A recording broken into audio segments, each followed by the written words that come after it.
Assalamualaikum warahmatullahi wabarakatuh. Kami dari kelompok 3 akan mempresentasikan hasil kajian artikel dengan judul penentuan lintasan terpendek dari FMIPA ke Rektorat dan fakultas lain di Unsrat Manado menggunakan algoritma Dijkstra. Nah, pada artikel ini kita dari kelompok 3 telah mengkaji di mana kita menemukan untuk pendahuluan di sini penelitian ini membantu mengidentifikasi jalur terpendek dan paling efisien dalam kampus. Nah, yang mana hal ini dapat menghemat waktu dan biaya bagi mahasiswa, staf dan juga pengunjung dari kampus tersebut. Nah, penerapan algoritma Dijkstra dalam konteks ini memberikan contoh nyata tentang bagaimana teori graf ini dapat digunakan secara praktis, kemudian memberikan pemahaman yang lebih dalam kepada mahasiswa tentang aplikasi dari teoritis dalam kehidupan nyata. Nah, hasil dari penelitian ini dapat menjadi dasar untuk perbaikan dan pengembangan infrastruktur kampus dengan memastikan jalur transportasi yang lebih efisien dan terstruktur. Nah, penelitian ini juga memberikan kontribusi pada validasi dan pengembangan lebih lanjut dari algoritma Dijkstra, kemudian menegaskan efektivitas dan aplikabilitasnya dalam situasi yang nyata. Nah, itu tadi merupakan pendahuluan dari artikel ini. Kemudian kita masuk ke metode penelitiannya. Nah, di mana artikel ini menggunakan metode kuantitatif dengan pendekatan algoritmik untuk menyelesaikan masalah lintasan terpendek di dalam lingkungan kampus Unsrat Manado. Nah, populasinya ini adalah semua kemungkinan lintasan antara fakultas dan gedung rektoratnya ini, dengan sampelnya itu adalah lintasan spesifik yang diukur dan dianalisis menggunakan algoritma Dijkstra. Nah, instrumen-instrumen dan algoritma Dijkstra ini digunakan secara sinergis untuk mengumpulkan, mengolah dan menganalisis data. Kemudian teknik analisis data ini melibatkan langkah-langkah yang sistematis untuk menentukan lintasan terpendek dengan waktu yang efisien. Nah, kemudian kita masuk kepada hasil dan penelitian yang akan Nah, itulah tadi pendahuluan dan metode penelitian yang dibahas oleh saya sendiri, yaitu atas nama Sartika. Kemudian untuk hasil penelitian dan juga pembahasan akan dibahas oleh saudari Fitriani. Kepada saudari saya persilakan. Baik, terima kasih kepada saudari Sartika. Sini saya akan menjelaskan mengenai hasil dari penelitian artikel yang dilakukan oleh hasil pendahuluan lintasan terpendek ini.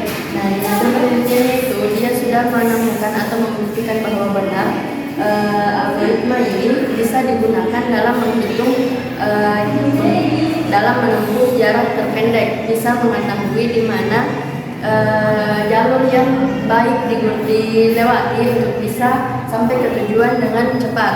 Nah, jadi di sini di hasil penelitiannya itu dia sudah menemukan jalur mana yang lebih efisien untuk dia lewati dari Fakultas FMIPA sampai ke gedung rektorat dan gedung-gedung lainnya.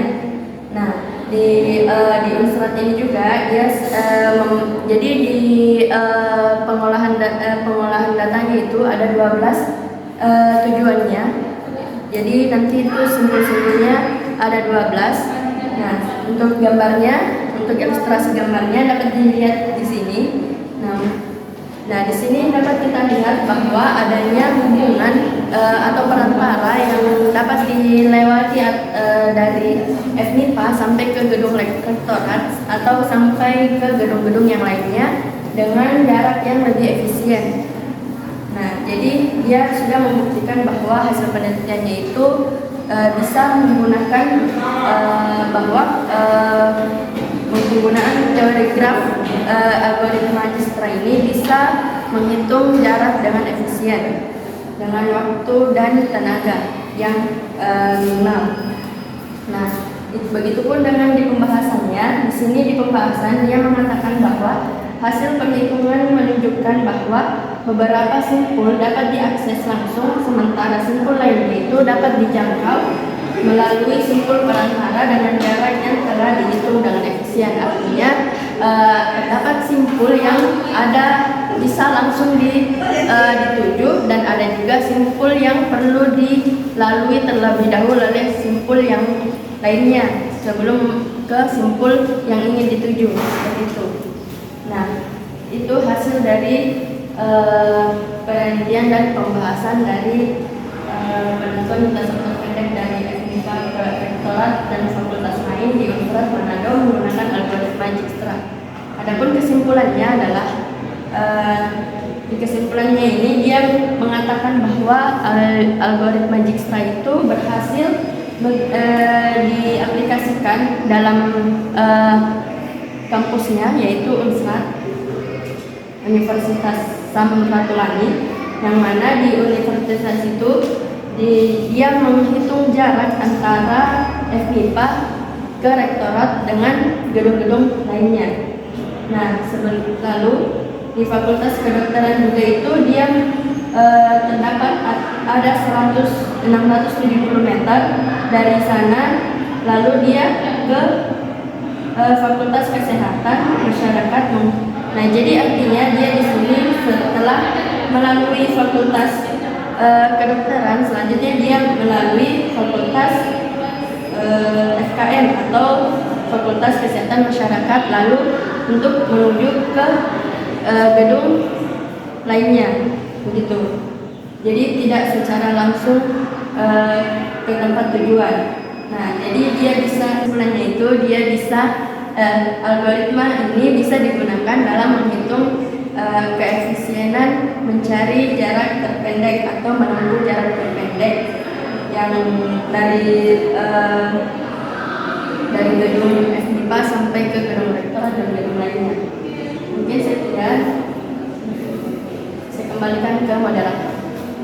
Baik, itulah tadi penjelasan dari hasil kajian artikel dengan judul penentuan lintasan terpendek dari FMIPA ke rektorat dan ke fakultas lain di Universitas Manado menggunakan algoritma Dijkstra. Sekian dari kelompok 3. Apabila teman-teman ingin membaca artikelnya lebih lengkap, teman-teman bisa men-scan barcode yang ada di sini untuk melihat penjelasan lebih lengkapnya. Sekian dari kelompok kami, kurang dan lebihnya mohon dimaafkan. Rasional dan berpikir.